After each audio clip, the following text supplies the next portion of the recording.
Subscribe કરો એ high news India ચેનલને, પછી યુટ્યુબ એપ પર બેલ આઇકોનનું બટન દબાવો અને નિહાળો એ high news India channel. Audio Jungle. Lions club Tharad city અને લાયન્સ સ્પીકર્સ ક્લબ દ્વારા શુક્રવારે રાત્રે થરાદ ખાતે વાવના નવનિયુક્ત ધારાસભ્ય સ્વરૂપજી ઠાકોરનો સત્કાર સમારોહ યોજવામાં આવ્યો હતો. આ કાર્યક્રમના દાતા વાલજીભાઈ સુથાર હતા. આ કાર્યક્રમ અંબિકા સો મિલ બુઢનપુર ખાતે યોજાયો હતો. કાર્યક્રમમાં વાવ ધારાસભ્ય સ્વરૂપજી ઠાકોર, થરાદ માર્કેટયાર્ડના ચેરમેન શૈલેષભાઈ પટેલ, થરાદ તાલુકા ભાજપના પ્રમુખ હરચંદભાઈ ઠાકોર, થરાદ શહેર ભાજપના પ્રમુખ જયમીનભાઈ પ્રજાપતિ સહિત બહોળી સંખ્યામાં મહેમાનો હાજર રહ્યા હતા. તેમજ આમંત્રિત મહેમાનોનું લાયન્સ ક્લબ થરાદ દ્વારા સન્માન કરવામાં આવ્યું હતું. લાયન્સ ક્લબના પ્રમુખ વસરામભાઈ પટેલ, મંત્રી દિનેશભાઈ સુતાર, ખજાનચી દશરથભાઈ સોની તેમજ સ્પીકર્સ ક્લબના પ્રમુખ SR બેન્કર સહિત સમગ્ર લાયન્સ ક્લબના સભ્યોને લાયન્સ સ્પીકર્સ ક્લબના સભ્યો બહોળી સંખ્યામાં ઉપસ્થિત રહ્યા હતા. આ કાર્યક્રમમાં વાવ ધારાસભ્ય સ્વરૂપજી ઠાકોરે પોતાની સફળતાની કહાની વર્ણવી હતી અને વાવ થરાદનો આભાર વ્યક્ત કર્યો હતો. કાર્યક્રમમાં તમામ સભ્યોએ સાથે ભોજન પણ લીધું હતું. કાર્યક્રમનું સફળ સંચાલન ડોક્ટર રીતેશભાઈ પ્રજાપતિ દ્વારા કરવામાં આવ્યું હતું. તેમજ વ્યવસ્થાનું સંચાલન હેતલબેન પંચાલ દ્વારા કરવામાં આવ્યું હતું. આજે લાયન્સ ક્લબ અને Tharad city Lions speaker club તરફથી જે સન્માન સમારોહ રાખવામાં આવ્યો છે એટલે એમનો દિલથી આભાર માનું છું. બનાસકાંઠા જિલ્લાના થરાદ પોલીસ સ્ટેશનના ડેલ ગામે ઘરફોડ ચોરીનો ગુનો બનેલો હતો. જે વણ ઉકેલો ઘરફોડ ચોરીનો ગુનો, જેને શોધવા થરાદ પોલીસને અલગ અલગ ટીમો બનાવેલી હતી.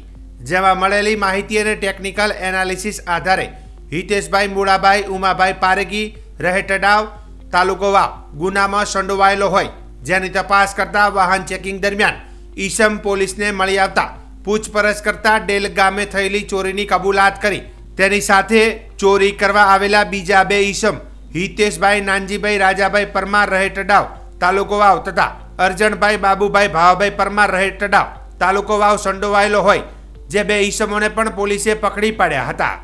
પકડાયેલ ત્રણેય ઈસમો પાસેથી ડેલ ગામે ચોરીમાં ગયેલ દાગીના તથા રોકડ રકમ રિકવર કરવામાં આવી હતી.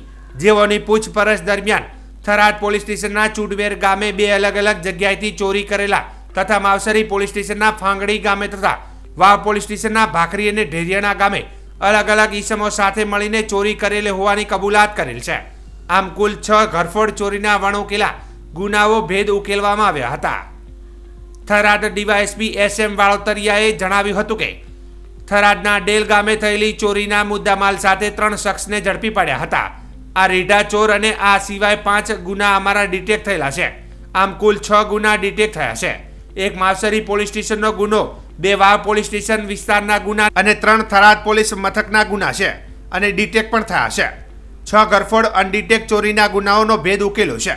વાવ તથા માવસર તથા થરાદ પોલીસ સ્ટેશનના ગુનાઓમાં જે મુદ્દામાલની ચોરી થયેલી હતી તે તમામ દાગીના અમૃતભાઈ રામજીભાઈ રબારી રહે બાલોંત્રી તાલુકો વાવ, જે થરાદ વડવાળા જ્વેલર્સવાળા ખાતે વેચાણ કરેલ હોય, જે ઈસમની તપાસ કરી અન્ય બાકી રહેલા મુદ્દામાલ રિકવર કરવા ઉપર પોલીસે તપાસ હાથ ધરી છે. અમે થરાદ પોલીસ અને અમારા એબ્સકોન્ડર સ્કોડ છે એમના સભ્યએ ગુનો ડિટેક્ટ કરેલ છે અને એમાં કુલ આરોપી 3 પકડાયેલા છે અને તમામ મુદ્દામાલ જે ડેલ ગામની ચોરી થઈ હતી અને તમામ મુદ્દામાલ લગભગ આવી ગયો છે. આ સિવાય પણ આ રીઢા ચોર છે. આ સિવાય પણ એણે ટોટલ અમારા 5 ગુનાઓ બીજા એટલે ડિટેક્ટ થયેલા છે. એટલે આમ કુલ ટોટલ 6 ગુના ડિટેક્ટ થયેલા છે અને 1 માવસરી પોલીસ સ્ટેશનનો ગુનો છે, 2 વાવ પોલીસ સ્ટેશનના ગુના છે અને કુલ થરાદના 3 ગુના. આમ ટોટલ 6 ગુના ડિટેક્ટ થયેલા છે. અને આ ચોર ખૂબ જ મતલબ સાતીર હતા અને તેઓ રાત્રિના સમયે ઘરમાં કોઈ મતલબ બેન દીકરીઓ હોય સૂઈ રહ્યા હોય એવા ઘરને ટાર્ગેટ કરતા હતા અને પછી જેના મકાનનો તાળું હોય તો તાળું ખોલી અને જો મકાન એમને ખુલ્લું હોય તો એમાંથી જે પેટડી હોય એ પેટડીમાંથી જે સોના ચાંદીના દાગીના લઈ જવાના આનો એમો છે. આ અગાઉ પણ ઘણા ગુનાઓમાં પકડાઈ ચૂકેલા છે. માવસરી પોલીસ સ્ટેશન હદનું ગામ છે તડાવ, ત્યાંના રહેવાસી છે અને ખૂબ સાતીર દિમાગના છે, પણ નસીબ જોગે અમારા હાથે આવી ગયા છે. હવે એની કાયદેસર કાર્યવાહી કરવામાં આવશે. બનાસકાંઠા જિલ્લાના સુઈ ગામ નડાબેટ મંદિર નજીક આવેલ બીએસએફ કેમ્પના નજીકના જંગલમાં રવિવારે બપોરે આકસ્મિક કારણોસર આગ લાગી હતી. આગના કારણે નડાબેટ નજીકના બાવળોનું જંગલ ભડભડ સળગવા લાગ્યું હતું. સૂત્રો દ્વારા જાણવા મળ્યું હતું કે આગ પર કાબૂ મેળવવા માટે પાભર નગરપાલિકાના ફાયર સ્ટેશનમાં જાણ કરવામાં આવી હતી, પરંતુ કોઈ કારણસર ગાડી બગડી હોવાનું જણાવ્યું હતું. ત્યારબાદ બીએસએફ દ્વારા થરાદ ફાયર સ્ટેશનમાં જાણ કરવામાં આવી હતી. ત્યાં ઓલરેડી કોલ પર હોવાને લઈને સગવડ ન થતા આખરે ભાભર નગરપાલિકામાં કોન્ટેક્ટ કરાયો હતો અને થોડીક જ મિનિટોમાં ખરાબ ગાડી સરખી થઈ ગઈ હતી. ત્યારબાદ ભાભરથી આવેલ ફાયર ફાઇટર દ્વારા આગ પર પાણીનો મારો ચલાવી આગ પર કાબૂ મેળવ્યો હતો. જો કે સમગ્ર મામલે ભાભર નગરપાલિકાના ફાયર ડિપાર્ટમેન્ટ પર અનેક સવાલો ઊભા થયા હતા. ફાયર સ્ટેશન જેવા અતિ સંવેદનશીલ જગ્યા પર કચરાની ગાડી ચલાવતા ડ્રાઈવરો મૂકવામાં આવ્યા છે તેવું પણ લોકોમાં ચર્ચાઈ રહ્યું છે. રાજ્ય સરકારના આરોગ્ય મંત્રી ઋષિકેશભાઈ પટેલે મીડિયા સમક્ષ જણાવ્યું હતું કે આરોગ્ય વિભાગ અને પોલીસ તંત્ર સતત આ બાબતે તકેદારી રાખે છે. રાજ્ય સરકાર દ્વારા ડોક્ટરોની પણ નોંધણી કરવામાં આવી રહી છે, એટલે કે બોગસ તબીબ કોણ છે તે તરત જ જાણ થઈ જશે. રાજકોટ એસઓજી પીઆઈએ જણાવ્યું હતું કે આ વર્ષે 6 બોગસ તબીબો ઝડપાય છે. જ્યાં પણ આવી માહિતી મળે છે તરત જ પોલીસ એક્શન લેતી હોય છે. લોકોના આરોગ્ય સાથે ચેડા કરનાર વિરુદ્ધ નિયમ મુજબ કાર્યવાહી કરવામાં આવશે. પોલીસ આવા બોગસ તબીબો પર સતત વોચ રાખી કાર્યવાહી કરતી હોય છે. બોગસ ડૉક્ટરોની વાત આવતી હોય એટલે બોગસ ડૉક્ટરોની વ્યાખ્યા થવી પણ જરૂરી છે. આયુર્વેદિક હોમિયોપેથિક પ્રેક્ટિસ કરતા હોય એ લોકો પાસે તો એનું લાયસન્સ હોય છે, પરંતુ કેટલાક લોકો પોતે કોઈ ડૉક્ટરની પાસે કામ કરતા હોય, નાનું મોટું કામ કર્યા પછી એને એમ થાય કે હું અડધો ડૉક્ટર થઈ ગયો અને એના પછી ક્યાંક ગામડામાં દૂર દરાજ વિસ્તારોની અંદર પોતે પ્રેક્ટિસ કરતા હોય. બિલકુલ અમારા આરોગ્ય વિભાગને પણ કહ્યું છે અને સાથે આરોગ્ય વિભાગને પોલીસ વિભાગ સાથે રહી આ કાર્યવાહી કરવા, કારણ કે એક વખત બોગસ ડૉક્ટર ઝડપાય એટલે સ્વાભાવિક બોગસ હોય અને એની પાસે કોઈ પણ પ્રકારની ડિગ્રી ના હોય ને હવે તો ક્લિનિકલ એસ્ટાબ્લિશમેન્ટ આવે છે. એટલે જે લોકો પોતે પ્રેક્ટિસિસ કરતા હોય એમને પોતાનું રજિસ્ટ્રેશન કરાવવાનું પણ ફરજિયાત છે. એટલે ખૂબ સહેલાઈથી હવેના સમયમાં, કારણ કે અત્યાર સુધીમાં તો આપણને ખબર નહોતી, પરંતુ હવે એક ક્લિકે આપણને ગુજરાતમાં ખબર પડી જાય કે કોણ ઓફિશિયલ પ્રેક્ટિસ કરવાને લાયક છે. આ બોગસ ડૉક્ટરો જે લોકોના જીવનના સાથે ચેડા કરી રહ્યા છે એના માટે સરકારની અથવા તો અમારા આરોગ્ય વિભાગની કોઈ પણ રિયાયત એમને બક્ષવાના મૂડમાં અમે નથી. રાજકોટ શહેર ખાતે ટોટલ 6 તબીબો ઝડપાયેલા છે, બોગસ તબીબો કે જે ડિગ્રી વગર એલોપેથિક દવાઓની પ્રેક્ટિસ કરતા હતા. માહિતી મળે એટલે પોલીસ ત્વરિત કાર્યવાહી કરશે. એસઓજી દ્વારા, લોકલ પોલીસ દ્વારા એમના વિરુદ્ધ કાયદેસર કાર્યવાહી કરવામાં આવશે. એક વર્ષમાં સાયબર ગઠિયાઓએ છેતરપિંડી કરીને નાગરિકોના આંચકેલા 108 કરોડ રૂપિયા સ્ટેટ સાયબર ક્રાઇમ સેલે રિકવર કરી પરત કર્યા છે. આ રિકવર કરેલા નાણાં ઉપરાંત એક વર્ષમાં 285 કરોડ રૂપિયા કરતાં વધુ ફ્રીઝ કરવામાં આવ્યા હતા.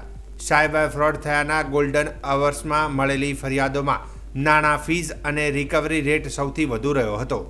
અરજદારોને નાણાં પરત મળે તે માટે લોક અદાલત યોજીને ખાસ ઝુંબેશ યોજાઈ હતી, જેમાં રાજ્યભરની 40,000 કરતાં વધુ અરજીઓના લોક અદાલતમાં મંતવ્યો રજૂ કરાયા હતા, જેના દ્વારા વધુ 75 કરોડ રૂપિયા નાગરિકોને પરત મળશે તેમ સ્ટેટ સાયબર ક્રાઇમ સેલના એસપી धर्मेंद्र शर्मा जણાવ્યું હતું.